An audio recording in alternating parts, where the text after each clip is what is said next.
Bismillah ar-Rahman ar-Rahim. Today we are going to discuss the Avogadro law.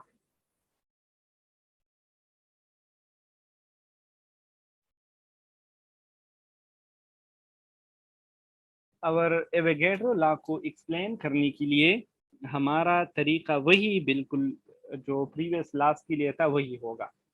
इस तरह पहले मैं आप लोगों को बताऊंगा कि ये लॉ जो है दिस वाज स्टेटेड बाय, इस लॉ को किसने स्टेटेड किया था, ठीक है।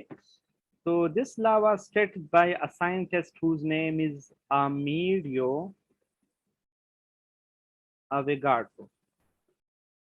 Amedeo Avogadro, कुछ लोग इसको Amedeo Avogadro भी कहते हैं। फिर मैं ये कहूंगा कि इस लॉ का मेन थीम क्या है।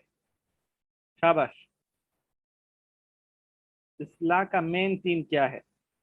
How volume of gas is affected by moles. I mean, volume और मोल के बीच क्या रिलेशनशिप है?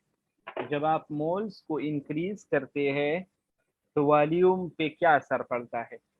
आप समझ गए। इस्लाम में हम किन चीजों का रिलेशनशिप स्टडी करते हैं?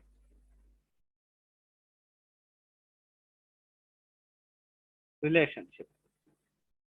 इस्लाम में हम volume and number of moles के बीच रिलेशनशिप को स्टडी करते हैं। फिर देखते हैं कि इस्लाम में कौन कौन कांस्टेंट है, कांस्टेंट कौन है। तो टेम्परेचर और प्रेशर ये दोनों चीजें जो है दे आर कांस्टेंट, ठीक है। ये दोनों कांस्टेंट है, ये दोनों क्या है? कांस्टेंट है। इसी तरह इस्लाम में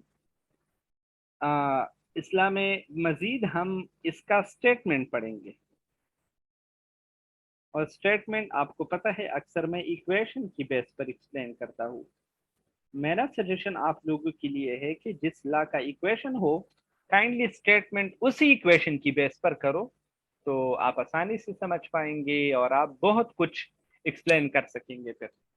तो चूंकि एवोगैड्रो लॉ के लिए जो इक्वेशन है that is V is directly proportional to number of moles if temperature and pressure is kept constant then, यानी आप नंबर ऑफ मोल्स को इंक्रीज करते हैं तो वॉल्यूम इंक्रीज हो जाएगा। आप नंबर ऑफ मोल्स को डिक्रीज करते हैं तो वॉल्यूम डिक्रीज हो जाएगा, ठीक है। नंबर ऑफ मोल्स थोड़े है तो वॉल्यूम थोड़ा होगा, नंबर ऑफ मोल्स ज्यादा है तो वॉल्यूम ज्यादा होगा, जाहिर सी बात है, ठीक है। इसके साथ साथ मजीद में आपको बताता चलूं, और वो ये है कि अगर आप इसका स्टेटमेंट लिखना चाहते हैं इंग्लिश वाइज तो that will be like that, the volume of given gas at constant temperature and pressure is directly proportional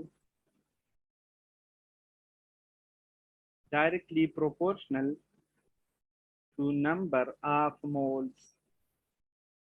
I mean, जब आप मोल्स को तोड़े लेंगे तो वॉल्यूम विल बी लेस।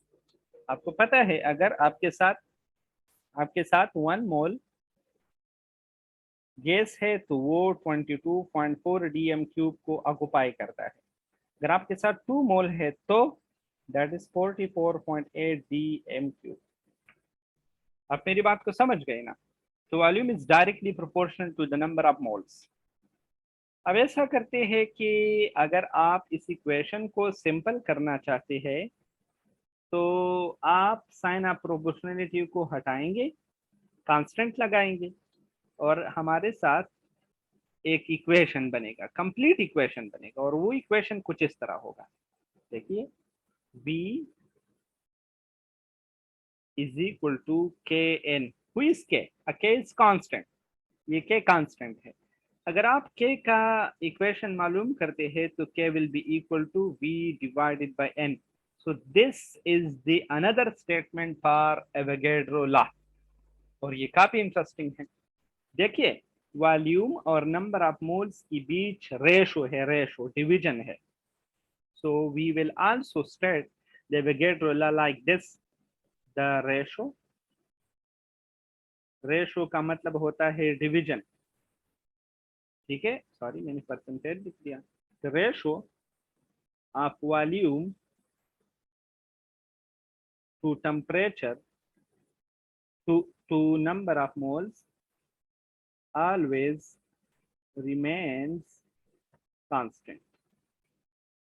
ये हमेशा कांस्टेंट रहेगा. F F pressure and temperature is kept constant. तब अगर आप टेम्परेचर और प्रेशर को कांस्टेंट रखेंगे तो तब हमारे साथ volume to number of moles ratio जो है वो कांस्टेंट रहेंगी. वो क्या रहेंगी? कांस्टेंट रहेंगी. काइंडली इनको याद रखना है आप लोगों ने. अब इसके साथ साथ मजीद मैं आपको लेके जाता हूँ एक्सप्लेनेशन की तरफ. तो एक्सप्लेनेशन के लिए आपको पता है अक्सर मैं डायग्राम और ग्राफ का सहारा लेता हूँ एक्सप्लेनेशन. तो ऐसा करते हैं कि we will discuss two cases. One will be the case one and the second will be the case two. ठीक है. So let us consider this is a container. ठीक है, और इस कंटेनर में हमारे साथ एक गैस है. ठीक है. when the number of mole was n1, the volume was v1. Pressure और टेम्परेचर दोनों कांस्टेंट है. अब ऐसा हुआ कि प्रेशर और टेम्परेचर वही है, लेकिन हमने नंबर ऑफ मोल्स को इंक्रीज किया तो वॉल्यूम भी इंक्रीज हो गया. वॉल्यूम भी क्या हो गया? इंक्रीज हो गया. अब केस वन के लिए एवोगैड्रो लॉ को मैं कुछ इस तरह लिख सकता हूँ. v1 divided by n1 is equal to k. और केस टू के लिए मैं लिख सकता हूँ v2 divided by n2 is equal to k. क्योंकि इस इक्वेशन का एक साइड इक्वल है तो इसका मतलब है ये दोनों साइड भी इक्वल है. So we can also write the Avogadro law in this way. And according to this equation, the ratio of volume to number of moles will always remains constant. लेकिन keep in mind ये तब होगा जब pressure और temperature को आप constant रखेंगे तब. आप मेरी बात को समझ गए ना? काइंडली आप डायग्राम को बनाएंगे, इसके लिए वो स्टोरी बनाएंगे. Consider a container having a gas whose volume was V1 when the number of mole was N1. The pressure and temperature were kept constant. ठीक है. When the number of moles was increased to N2, the volume became N2. Still, the pressure and temperature are constant. So, according to the Avogadro law, for case 1, the equation will be V1 divided by N1 is equal to K, and for case 2, the equation can be written as V2 divided by N2 is equal to K. So, both of the equation have one side equal. So the another side must be equal. So the combined form of this law can be written like this: v1 divided by n1 is equal to v2 divided by n2. मतलब यही है वो बात को बात से बतंगड़ बनाना है. ठीक है. पुख्तू की तुमको किसी बताना जोड़ो. आप समझ गई ना? अब आते हैं ग्राफ की तरफ. आप इसके लिए ग्राफ को कैसे डिजाइन करेंगे? तो परसों बॉयल्स लॉ में, चार्ल्स लॉ में मैंने आपको ग्राफ बनाने का तरीका बताया था कि ग्राफ में असल में 3 जगह होती है. ठीक है. एक होता है एक्स एक्सिस, एक होता है वाई एक्सिस, एक होता है ओरिजिन. ठीक है. अब एक्स एक्सिस पर आप ऐसा करेंगे, नंबर ऑफ मोल्स को ले लेंगे, नंबर ऑफ मोल्स को ले लेंगे, और वाई एक्सिस पर जो है वो आप वॉल्यूम को ले लेंगे. काइंडली ये आपने याद रखना है कि वाई एक्सिस पर मोस्टली हम डिपेंडिंग क्वांटिटी को लेते हैं. डिपेंडिंग क्वांटिटी का मतलब होता है जो दूसरी क्वांटिटी पर डिपेंड करता हो. यानी वॉल्यूम जो है यहाँ number of moles per depend कर रहा है. तो वाई एक्सिस पर हम डिपेंडिंग क्वांटिटी को लेते हैं.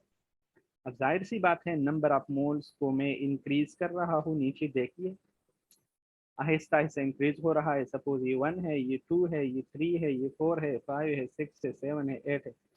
और वॉल्यूम जो है इसको मैं यहाँ पर दे रहा हूँ 1 2 3 4 5 6 7 8 9 10। तो जाहिर सी बात है when there is less number of mole the volume will be less. When we increase the number of mole, so the volume will be increased. When we further increase the number of mole, so the volume will increase further.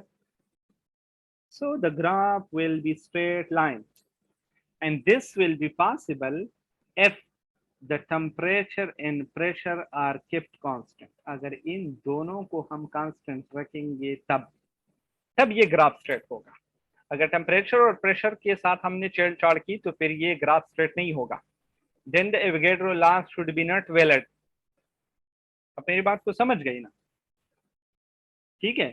So this was the story about the Avogadro law. हाँ, summary